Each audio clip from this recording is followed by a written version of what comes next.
আমি ভেবে ভেবে শুধু কাঁদি, কিন্তু কান্না করে কি হবে? অথচ এই কান্না তো আমার কষ্ট কমায় না। হয়তো আমার ভাগ্যে লেখা নাই ফেসবুক থেকে ইনকাম করা। কত শখ করে একটা ফোন কিনেছিলাম, মনে মনে ভেবেছিলাম এই ফোন দিয়ে আমি ভিডিও বানাবো, ফেসবুকে আপলোড করব, একদিন ইনকাম আসবে।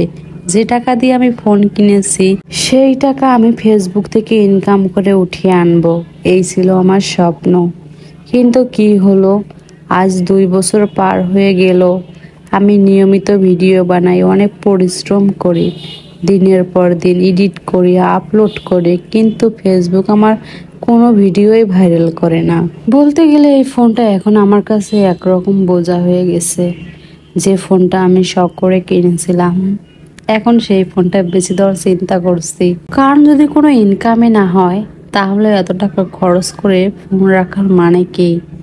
গরিব মানুষ বোধ হয় শখ বলে কিছু থাকে না। আমারও কিছু শখ, ফেসবুকে কাজ করে টাকা উপার্জন করব, কিন্তু সেই শখ ধুলোয় মিশে গেল। আসলে ফেসবুকে ইনকাম করা খুব সহজ না। অনেকে বলে ফেসবুক থেকে ইনকাম হয়, লাখ লাখ টাকা আয় হয়। আমি বিশ্বাস করেছিলাম হয়তো আমারও হবে, কিন্তু বাস্তবে এসে দেখি আমি 2 বছর ধরে কষ্ট করে ভিডিও বানালাম, একটা টাকাও পাইনি।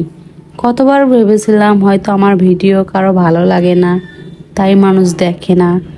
আবার ভেবেছিলাম হয়তো আমি দেরি করে ফেলেছি। এখন তো লাখ লাখ অনেক কন্টেন্ট ক্রিয়েটর ভিডিও বানাচ্ছে, আমার ভিডিও কোথাও হারিয়ে যাচ্ছে। এই ভেবে ভেবে রাতে ঘুম আসে না। টিকটকে আমার 5,500 ফলোয়ার আছে, ওখানে মানুষ আমার ভিডিও দেখে, কমেন্ট করে, সাপোর্ট করে, কিন্তু ফেসবুকে যেন কেউ আমার অস্তিত্বটাই টের পায় না। ফলোয়ার তো বাড়েই না, ভিডিওতে তো ভিউ আসে না। কখনো তো মনে হয় হয়তো ফেসবুক আমার মতো সাধারণ মানুষের জন্য না, হয়তো শুধু বড় বড় তারকারা এখানে সফল হতে পারে। ভাবেন তো, একটা ভিডিও বানানোর জন্য আমাকে কত কিছু করতে হয়। আইডিয়া খুঁজি, স্ক্রিপ্ট লিখি, শ্যুট করি, আবার এডিট করি। কখনো বিদ্যুৎ যায়, তখন ঘন্টার পর ঘন্টা অপেক্ষা করি। কখনো ফোন গরম হয়ে যায়, তখন মনে হয় এই ফোনটাই ভেঙে ফেলি। আবার কখনো দেখি ইন্টারনেট স্লো, আপলোড হয় না। এসব কষ্টের পর যখন ভিডিও আপলোড হয়, কিন্তু সেই ভিডিওতে কোনো ভিউ নাই, লাইক নাই, কোনো কমেন্ট নাই, তখন বুকের ভেতরটা হাহাকার করে ওঠে। আমি জানি আমার মতো অনেকে আছে যারা একই কষ্ট করছে। আপনারাও হয়তো ভিডিও বানান আর মনে মনে ভাবেন আজকে হয়তো ভাইরাল হবেই, হয়তো মানুষ দেখবে, কিন্তু হয় না।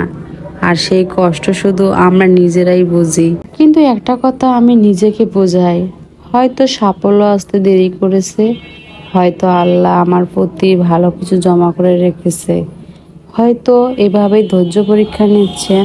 তাই হ্যাঁ, আমি ভেঙে পড়ে কাঁদি। তাই যারা আমার মতো লড়াই করেছেন তারা হাল ছাড়বেন না। আজ না হোক কাল কোনো না কোনো দরজা একদিন খুলবেই।